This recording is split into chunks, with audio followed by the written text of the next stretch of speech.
Municipal ఎన్నికలలో vote హక్కును వినియోగించుకోనున్న CM Revanth Reddy. Nampally రాష్ట్ర కార్యాలయంలో పండిట్ దీన్ దయాళ్ ఉపాధ్యాయ బలిదాన్ దివాస్ నిర్వహించారు.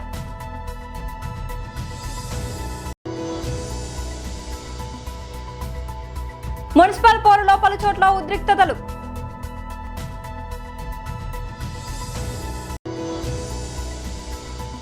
సభలో అంతకుమించి లేరుగా వైసీపీ సభ్యులపై స్పీకర్ అయ్యన్న సరదా వ్యాఖ్య. తెలంగాణలోని 116 మున్సిపాలిటీలలో ఉదయం 7 గంటల నుంచి పోలింగ్ కొనసాగుతోంది. పలువురు ప్రముఖులు తమ ఓటు హక్కు వినియోగించుకుంటున్నారు. తెలంగాణ ముఖ్యమంత్రి రేవంత్ రెడ్డి కొడంగల్లో ఓటు వేశారు. వికారాబాద్ జిల్లాలోని కొడంగల్ జెడ్పీ హైస్కూల్లో ఏర్పాటు చేసిన పోలింగ్ బూత్ కి వెళ్లి తన ఓటు హక్కును వినియోగించుకున్నారు. అనంతరం ఆయన హైదరాబాద్ కు తిరిగి బయలుదేరారు. కాసేపట్లో ఆయన శంషాబాద్ ఎయిర్పోర్ట్ కి చేరుకొని ఢిల్లీకి వెళ్తారని సమాచారం. ఉప ముఖ్యమంత్రి బట్టి విక్రమార్క మదిరా మున్సిపాలిటీ పరిధిలోని 9వ వార్డు పోలింగ్ కేంద్రంలో ఓటు వేశారు. కరీంనగర్ జ్యోతినగర్లోని ఎస్ఆర్ హైస్కూల్లో కేంద్రంలో కేంద్ర మంత్రి బండి సంజయ్ కుటుంబ సభ్యులతో కలిసి ఓటు హక్కు వినియోగించుకున్నారు. 227వ నెంబర్ పోలింగ్ బూత్ లో మంత్రి వివేక్ వెంకటస్వామి ఓటు వేశారు. కామారెడ్డి పట్టణంలోని 151వ పోలింగ్ బూత్ లో ప్రభుత్వ సలహాదారు షబీర్ అలీ ఓటు హక్కును వినియోగించుకున్నారు. రాష్ట్రంలోని 7 కార్పొరేషన్లు 116 మున్సిపాలిటీలకు జరుగుతున్న ఈ పోలింగ్ సాయంత్రం 5 గంటల వరకు ముగియనుంది.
నాంపల్లి రాష్ట్ర కార్యాలయంలో పండిట్ దీన్ దయాళ్ ఉపాధ్యాయ బలిదాన్ దివాస్ నిర్వహించారు.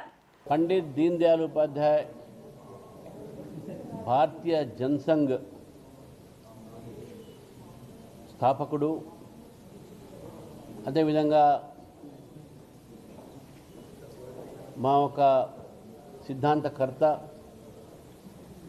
వారి యొక్క 59వ వర్ధంతి నాడు ఈరోజు రాష్ట్ర కార్యాలయంలో భారతీయ జనతా పార్టీ కార్యాలయంలో వారికి శ్రద్ధాంజలి ప్రకటించడం జరిగింది.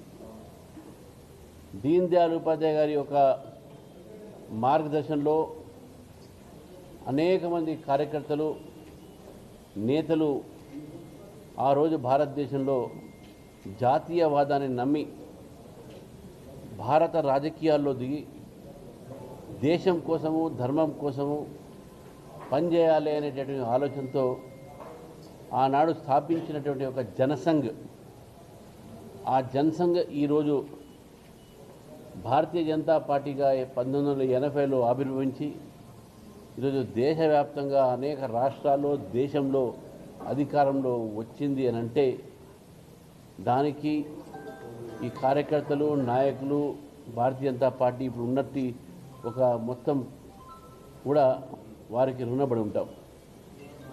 వారి త్యాగంతోనే ఈరోజు ఇంత పెద్ద రాజకీయ పార్టీగా ఎదిగినటువంటి పార్టీ ఇది. ఇదే రోజు అసన్సోల్లో వారు ట్రైన్లో వారు ఎప్పుడు కూడా 3rd క్లాస్ ఆఫ్ కంపార్ట్మెంట్లో ట్రావెల్ చేసేవారు. చాలా సాధారణమైనటువంటి జీవితం.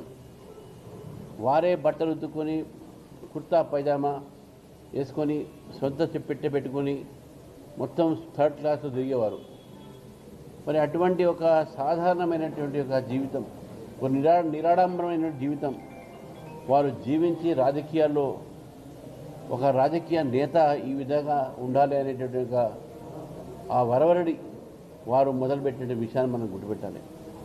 కానీ ఈరోజు మనం చూస్తూ ఉన్నాం, రాజకీయాలంటే పాంప్ అండ్ షో, రాజకీయాలంటే ఒక పెద్ద రాజకీయ నాయకుడు రకరకాలైనటువంటి ఒక హంగామాలు అవన్నీ ఆడంబరాలు ఉంటాయి. కానీ ఒక రాజకీయాల్లో సేవ కోసం రావాలి, సేవ చేయాలి అనే భావంతోనే రాజకీయాలు ఉండాలి. ఏదో డబ్బు ఉంది కదా మనం రాజకీయాలు రావచ్చు, ఆడంబరం రావచ్చు అనేటువంటి ఆలోచన వాటి లేదు.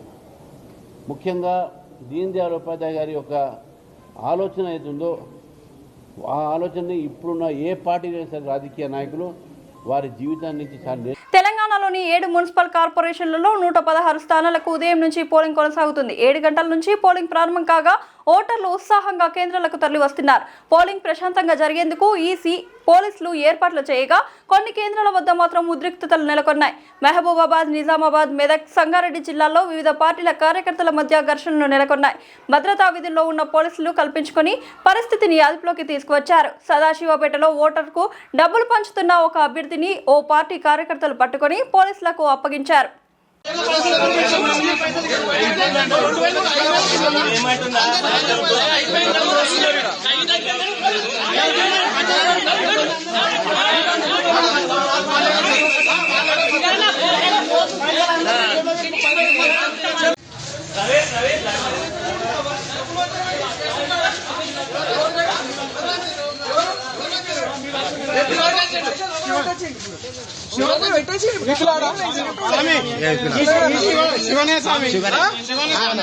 అవును డబ్బులు గూగుల్ పేలలో ఫోన్ పేలలో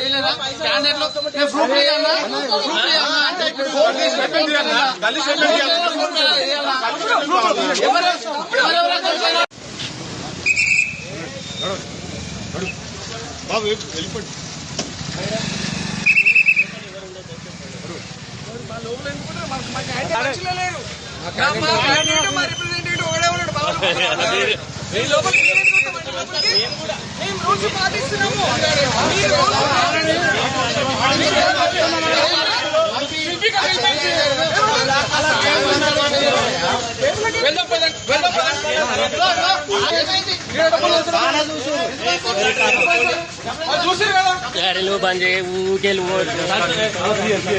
ఏపీ అసెంబ్లీ సమావేశాలు ప్రారంభమయ్యాయి. ఉభయ సభలకు ఉద్దేశించి గవర్నర్ అబ్దుల్ నజీర్ ప్రసంగిస్తున్నారు. మరోపక్క శాసనసభకు వైసీపీ ఎమ్మెల్యేలు ఎమ్మెల్సీలతో కలిసి జగన్ చేరుకున్నారు. ప్రతిపక్ష హోదా ఇవ్వాలి అని ప్లకార్డులను, బ్యానర్లను పట్టుకొని వీరు అసెంబ్లీకి చేరుకున్నారు. వైసీపీ సభ్యులంతా కూటమి ప్రభుత్వానికి వ్యతిరేకంగా నినాదాలు చేసుకుంటూ వచ్చారు. గేట్ నెంబర్ 4 నుంచి ప్రభుత్వానికి వ్యతిరేకంగా నినాదాలు చేసుకుంటూ వీరు సభలోకి వెళ్లారు. గవర్నర్ ప్రసంగిస్తున్న సమయంలో ఆయన ప్రసంగానికి పదే ఆటంకం కలిగిస్తూ వైసీపీ సభ్యులు నినాదాలు చేశారు. గవర్నర్ ప్రసంగాన్ని అడ్డుకునే ప్రయత్నం చేశారు. వైసీపీకి ప్రతిపక్ష హోదా ఇవ్వాలంటూ నినాదించారు. సూపర్ 6 హామీలను అమలు చేయాలని, నిరుద్యోగ భృతి ఇవ్వాలని డిమాండ్ చేశారు. అయితే 11 నిమిషాల వ్యవధిలోనే గవర్నర్ ప్రసంగాన్ని బాయ్కాట్ చేసి సభ నుంచి బయటకు వెళ్లిపోయారు. సభ నుంచి బయటకు వచ్చిన వెంటనే జగన్ తన కాన్వాయ్లో తాడపల్లిలోని నివాసానికి వెళ్లిపోయారు. దీంతో సభలో జగన్ ఏదైనా మాట్లాడతారేమోని ఎదురు చూసిన వారంతా నిరాశకు గురయ్యారు. ప్రస్తుతం సభలో గవర్నర్ ప్రసంగం కొనసాగుతోంది.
బుల్లితెరపై ఈవెంట్స్ లోనూ సందడి చేసే కొంతమంది యాంకర్స్ కి హీరోయిన్స్ తో సమానమైన క్రేజ్ ఉండడంలో ఎంత మాత్రం అతిశయోక్తి లేదు.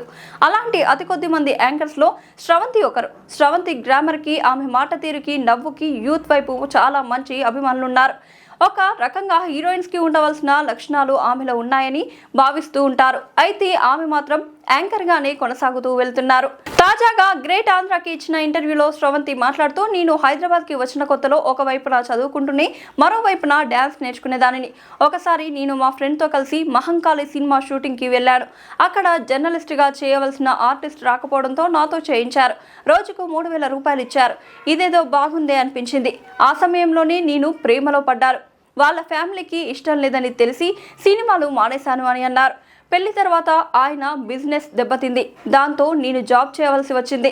ఒక జ్యువెలరీ షాప్లో సేల్స్ గర్ల్గా పనిచేశాను. ఉదయం నుంచి రాత్రి వరకు కూర్చోకూడదు. అలా 7.5 పాటు చేశాను. ఇక నా వల్ల కాదనిపించింది, మానేశాను. ఆ తర్వాత నుంచి యాంకరింగ్ వైపు వచ్చాను. బన్నీతో చేసిన ఒక ఇంటర్వ్యూ నన్ను బిగ్ బాస్కి తీసుకొని వెళ్ళింది. ఆ డబ్బు నాకు చాలా హెల్ప్ అయిందంటూ ఆమె కన్నీళ్లు పెట్టుకున్నారు.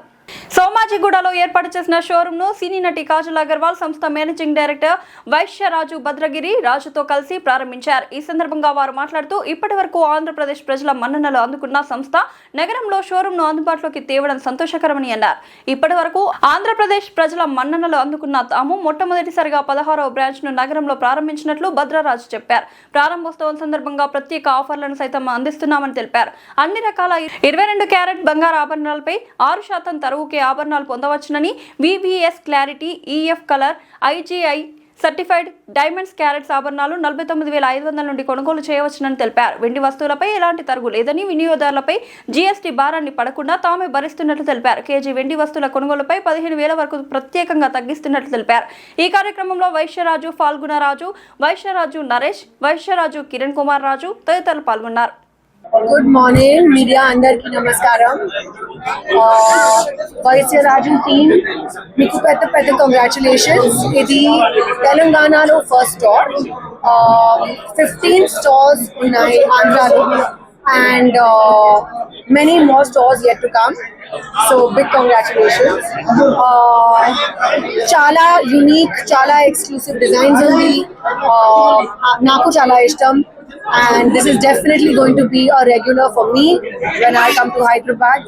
And I hope all of you like it, and I hope all of you shop here as well. Once again, big congratulations on your first store in Hyderabad, and lots of love. Thank you.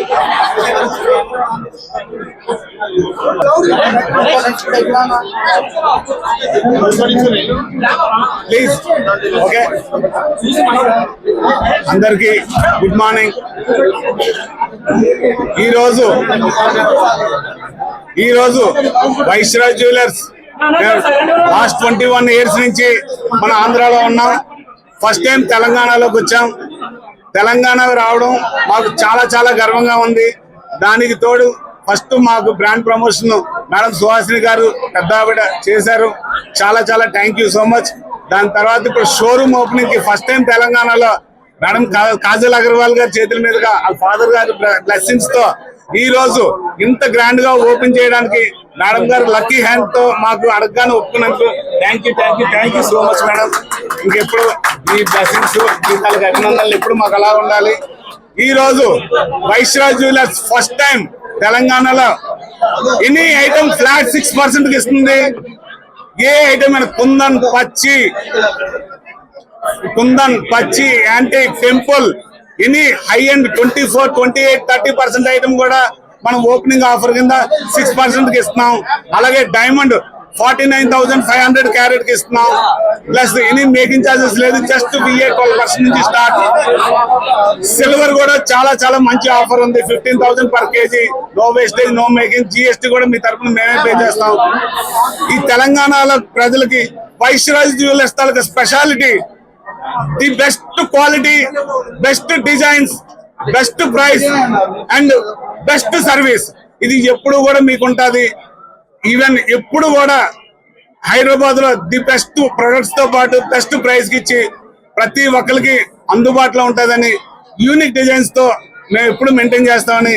అలాగే once again madam Kajal గారు మాకు ఇలాగ అడగగానే వచ్చి ఇంత busy schedule లో వచ్చి ఆవిడ చేతుల మీదుగా ఈ రోజు మా షోరూమ్ ఓపెన్ అయిందంటే నిజంగా మేము చాలా లక్కీ అండి. మీ తాలూకా చేసిన హెల్ప్ మేము ఎప్పుడు కూడా గుర్తుంచుకుంటాం life long. Thank you so much. మార్చి 16 నుంచి ఏప్రిల్ 1వ తేదీ వరకు జరిగే 10వ తరగతి పరీక్షలకు పకడ్బందీగా ఏర్పాట్లు చేయాలని జిల్లా కలెక్టర్ ఎస్ రామసుందర్ రెడ్డి అధికారులను ఆదేశించారు. 10th ఓపెన్ ఇంటర్ పరీక్షల నిర్వహణకు చేయాల్సిన ఏర్పాట్లపై తమ ఛాంబర్లో వివిధ శాఖల అధికారులతో బుధవారం సమీక్షా సమావేశాన్ని నిర్వహించి ఆయా శాఖలకు దిశానిర్దేశం చేశారు. ఈ సందర్భంగా కలెక్టర్ మాట్లాడుతూ ఈసారి 10వ తరగతి పరీక్షలకు జిల్లా వ్యాప్తంగా 23,523 మంది హాజరు కానున్నారని, వీరిలో 22,959 మంది రెగ్యులర్, 564 మంది ప్రైవేట్ విద్యార్థులు ఉన్నారని తెలిపారు. వీరి కోసం 119 పరీక్ష కేంద్రాలను ఏర్పాటు చేస్తున్నట్లు వెల్లడించారు. ప్రతి పరీక్ష కేంద్రాన్ని తహసీల్దార్లు, ఎంపీడీఓలు లేదా మున్సిపల్ కమిషనర్ల చేత తనిఖీ చేయించి సోమవారం నాటికి తమ నివేదికను సమర్పించాలని ఆదేశించారు. పరీక్షల నిర్వహణకు 7 ఫ్లయింగ్ స్క్వాడ్లు, 29 స్టోరేజ్ పాయింట్లు ఏర్పాటు చేస్తున్నామని, సుమారు 1,350 మంది ఇన్విజిలేటర్లు వినియోగిస్తున్నామని తెలిపారు. పరీక్ష కేంద్రాల వద్ద పటిష్టమైన పోలీస్ బందోబస్తు ఏర్పాటు చేయాలని, 144 సెక్షన్ విధించాలని ఆదేశించారు. స్ట్రాంగ్ రూమ్ వద్ద చేయాల్సిన భద్రతా ఏర్పాట్లపై సమీక్షించారు. మనము చేయాల్సింది ఇక్కడ డిఆర్ఓ గారు. సో ఐ థింక్ మీరు చదివారనుకుంటా. మనకు తహసీల్దార్సు, ఎంపీడీఓస్ను ఈ ఎస్ఎస్సి సెంటర్స్ని మనం విజిట్ చేయమని చెప్పాలి. ఇప్పుడు వీళ్ళకి డివైడ్ చేసేయండి, మండల్ వైజు లిస్ట్ ఇవ్వండి. తహసీల్దార్సు కొన్ని ఎంపీడీఓస్కొని విజిట్ చేసి ఫిట్నెస్ ఇవ్వమని చెప్పాలి. అది ఫిట్గా ఉన్నాయి. నాకు ఎలా కావాలంటే డిఈఓ గారు సెంటరు, ఆ మండలము, ఆ ఏరియా అంత అడ్రస్ అంతా ఉంటుంది కదా, దానికి ఎంతమందిని అలాట్ చేశారు. నాకు వాళ్ళ దగ్గర నుంచి రిపోర్టు అంతమందికి సరిపోయే స్పేస్ ఉందా and is it fit for conducting of examination. So మండలానికి ఉన్న స్కూల్స్ అన్నిటిని కూడా ఎంపీడీఓస్, తహసీల్దార్స్ అండ్ మున్సిపల్ కమిషనర్స్కి డివైడ్ చేసేసి పంపించేయండి. ఈరోజు ఇచ్చేయండి, మన వాళ్ళు పంపించేసి ఫిట్నెస్ ఒక మండేకి అంతా రావాలి. సో 144 సెక్షన్ మంచి చెప్పండి. ఓకే, ఈ ఫ్లయింగ్ స్క్వాడ్స్కి మనకు వెహికల్స్ ప్రొవైడ్ చేయాలి. ఓకే మొత్తం. అలాగే ఫ్లయింగ్ స్క్వాడ్స్ కోసం 7 మంది డిప్యూటీ తహసీల్దార్స్ కావాలని అడుగుతున్నారు. పేపర్స్ వస్తాయి. క్వశ్చన్ పేపర్స్ మన డిస్ట్రిక్ట్ విత్ స్ట్రాంగ్ ఉంటాయి. బట్ అవి నెక్స్ట్ డే వెళ్ళి ఎన్ని మీకు వచ్చాయి, ఎన్ని మన నెక్స్ట్ డే మార్నింగ్ మీరు ఇష్యూ చేస్తారు. 1 hour ముందు ఇష్యూ చేస్తారు. అరౌండ్ డిస్టెన్స్ అందుకు డిపిఓలో వర్క్ చేస్తారు. లాస్ట్ సో ఎస్హెచ్ఓ మీరు ఒకసారి మీ ఎస్హెచ్ఓస్కి అంతా చెప్పండి దట్ ఒక్కసారి విజిట్ చేయమని. ఎక్కువ స్టేషన్స్ తక్కువే ఉన్నాయి, 125. సో మీరు కొంచెం అర్థం చేసుకోవాల్సి, మళ్ళీ అవి వచ్చిన నెక్స్ట్ డే మళ్ళీ మీ పోలీస్ స్టేషన్స్కి వచ్చేస్తాయి. సో మీరు రిజిస్టర్ మెయింటైన్ చేసుకుంటారు, మళ్ళీ ఇస్తారు. నథింగ్ లైక్ ఫిజికల్ కదా. నాకు బాక్స్ ఎన్ని వచ్చాయి, ఇన్ని ఇష్యూ చేసామని. Sub inspector, cadre officer plus constable. Okay, additional బందోబస్తు ఓ-నెగిటివ్ డిస్ట్రిక్ట్ ఎడ్యుకేషనల్ ఆఫీసర్. ఓకే, ఇంకేం కావాలి మీకు పోలీస్ నుంచి?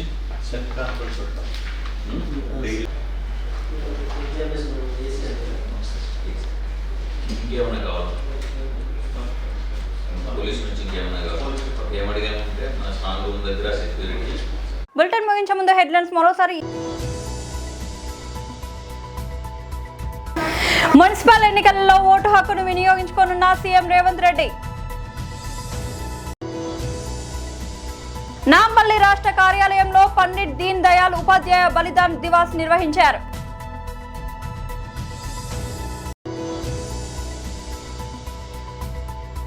మున్సిపల్ పోరులో పలు చోట్ల ఉద్రిక్తతలు.